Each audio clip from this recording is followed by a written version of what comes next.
गोंधळकर महाराज यांचं आजचं प्रवचन 7 मार्च. लग्न करणे याला आपण सामान्यतः प्रपंच समजतो. लग्न ही फार पवित्र संस्था आहे. तिच्यामध्ये दोन जीवाचा उद्धार आहे. ज्याप्रमाणे गुरु आणि शिष्य यांचा संबंध असतो, म्हणजे दोघांचे मत एकच असते, त्याप्रमाणे पती आणि पत्नी यांचा संबंध असावा. पत्नी आपले सर्वस्व पतीला देते, यामध्येच खरे पवित्रपण आहे. लग्नाचा पवित्रपण ज्यावेळी नाहीसा होईल त्यावेळी आपल्या धर्माचा पाया चुकला असे समजावे. आपली अशी समजूत असते की लग्न केले तेव्हा सुख हे लागणारच. जे जे परमेश्वराने निर्माण केले ते माझ्या सुखासाठीच केले असे आपण म्हणतो. वास्तविक एकच वस्तू ठेवली आणि ती सर्वांनी घ्यावी म्हटले तर सर्वच एकट्याच्या हाती कशी येईल. बायको म्हणते, मी माहेरी 16 वर्षे तपश्चर्या केली आणि आता यांच्या पदरात पडले, तेव्हा यांनी मला आता सुख द्यावे. पोरांना वाटते, आमची इतकी पुण्य आहे म्हणून यांना इतका पगार झाला, तेव्हा यांना नाही कामचे राड पुरवू.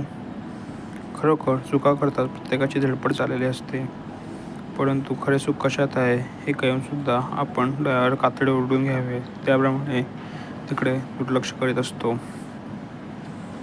प्रपंचात सुख मिळावे म्हणून आपण जी चिकाटी धरतो, तिच्या 1/4 चिकाटी जरी भगवंतासाठी आपण धरली तरी आपले काम भागेल.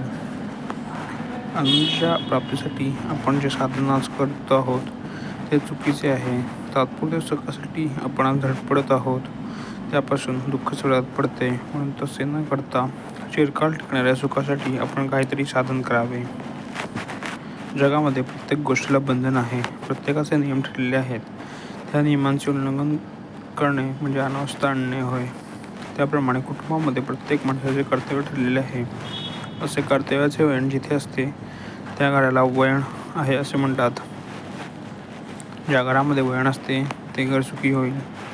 समजा आपण एक घर बांधले, त्यामध्ये दरवाजे केले, भिंतीला खिडक्या केल्या, वर आड्याला झरोखे केले. आता त्यापैकी झरोक्यांची विचार केला की आम्ही का म्हणून लहान असावे, आम्ही दरवाजे इतकेच मोठे असणार असे म्हणून त्या दरवाजे इतके मोठे झाले. खिडक्यांचाही तोच विचार केला आणि त्या सगळ्या दरवाजांइतक्या मोठ्या बनल्या. असं झाल्यावर त्या घराचे काय होईल. हे जसे योग्य नव्हे तसे ज्या घरामध्ये प्रत्येकजण आपलेच मत खरे म्हणतो आणि जिथे वडील माणसाविषयी आदर नसतो, त्या घराचा विचार व्हायला वेळ लागत नाही. आपल्या घरातील वातावरण शुद्ध, शांत आणि पवित्र असावे. श्रीराम जय राम जय जय राम.